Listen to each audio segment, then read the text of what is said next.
नमस्कार। मैं आज आपके सामने बोगी नंबर 904 का अंतिम भाग लेकर प्रस्तुत हुई हूँ। पिछले भाग में देखा कि किस तरह से एक महिला के साथ घटना घटी बोगी नंबर 904 में। अब आगे जानते हो क्या हुआ?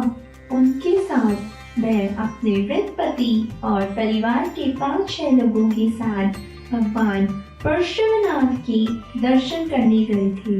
बड़ी अच्छी तरह दर्शन किए।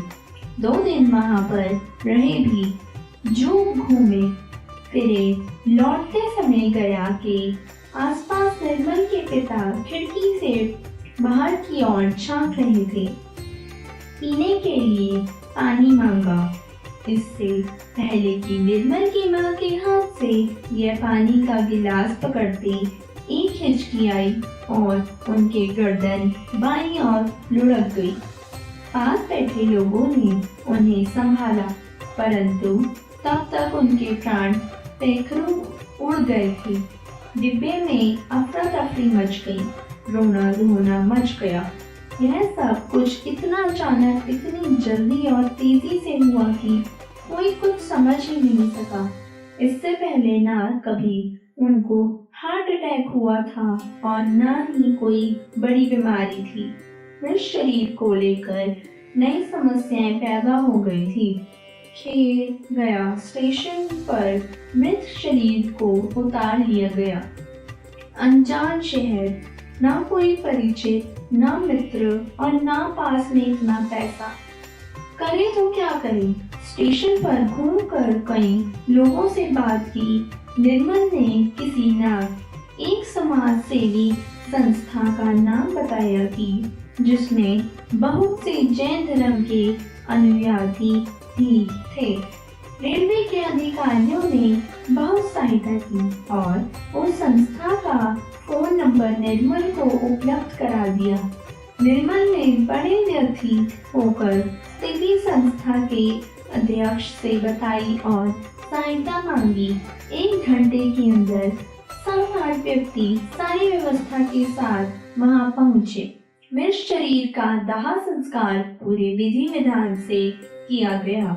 निर्मल की मां ने देना भी चाहा जो कुछ उनके पास था, परंतु उन्होंने कुछ नहीं दिया। एक व्यक्ति ने कहा, हम धर्म भाई हैं, यह सब हमारा कर्तव्य है। आपको अभी बहुत दूर जाना है, पैसे की जरूरत पड़ेगी। इस प्रकार मानवीय संवेदना के महासागर में धर्म भाइयों ने सबको सम्मान के साथ आगे की यात्रा के लिए संपन्न हो गया। निर्मल के विदा किया। एक संकृत बिना किसी दुविधा के पिता की अकस्मात मृत्यु, जो शायद हृदय गति रुक जाने से हुई थी, इसी बोगी नंबर 904 की घटना है। हम भी इसी में यात्रा कर रहे हैं। हमारे साथ क्या घट जाए कौन जाने। एक सांझ को घनश्याम तिवारी अपनी पत्नी को साथ लेकर भारी मन से अनेक प्रकार की शंकाओं और अनेक का बोझ लादे गाड़ी में सवार हो गए। प्रदीप ने मन ही मन ईश्वर को प्रणाम किया, माता पिता के पैर छुए, नाना प्रकार से हिम्मत बंधाए तथा उनकी सकुशल यात्रा के लिए शुभकामनाएं की। गाड़ी चल पड़ी। उनके ना मन में चैन, ना आंखों में नींद। इधर उधर जरा सा खटका होता कि कान खड़े हो जाते। कोई इधर से आया, कोई पीछे से आया, यही डर बना रहता।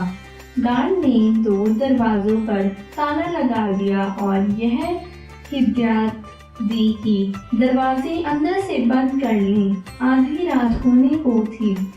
लोग अपने अपने तरीके से सो गए। नींद में खर्राटे सुने जाने लगे, परंतु कभी कभी तो ऐसा लगता था कि पड़ी और सुनी घटनाओं के भूत सारी बोगी में घूम रहे हैं। रात कटने का नाम ही नहीं लेती थी। किसी स्टेशन पर यदि कोई यात्री चढ़ता तो यही लगता कि कहीं कोई डाकू, चोर, लुटेरा, आतंकवादी तो नहीं, पर किसी के माथे पर तो लिखा होता नहीं। मन को समझा लेते तो सबके साथ होगा, हमारे साथ भी हो जाएगा। कभी हनुमान चालीसा दोहराते मन ही मन, जैसे तैसे रात कट गई। सुबह के साथ मन का साहस भी लौट आया। हरिद्वार पहुंचकर प्रदीप को फोन कर दिया। एक सप्ताह के बाद यह दंपति सकुशल सानंद अपने घर लौट आया। माना कि अब तक की पड़ी हुई और सुनी हुई सब घटनाओं की दहशत, सारी शंकाएं, सारा डर और मन का सारा बोझ वह गंगा की पवित्र धारा में सदा के लिए विसर्जन कराए थे। बहुत हल्के हो गए थे, प्रसन्न थे। प्रदीप ने वही स्टेशन पर ही पूछ लिया, पापा अब तो कुछ नहीं हुआ गाड़ी में? नहीं बेटा, भगवान ने रक्षा की है। इस बार हम बोगी नंबर 904 में नहीं आए हैं। धन्यवाद। अगर कथाएं पसंद आई हो तो कृपया कर लाइक करें, शेयर करें और सब्सक्राइब कर बेल आइकन दबाना ना भूलें। धन्यवाद।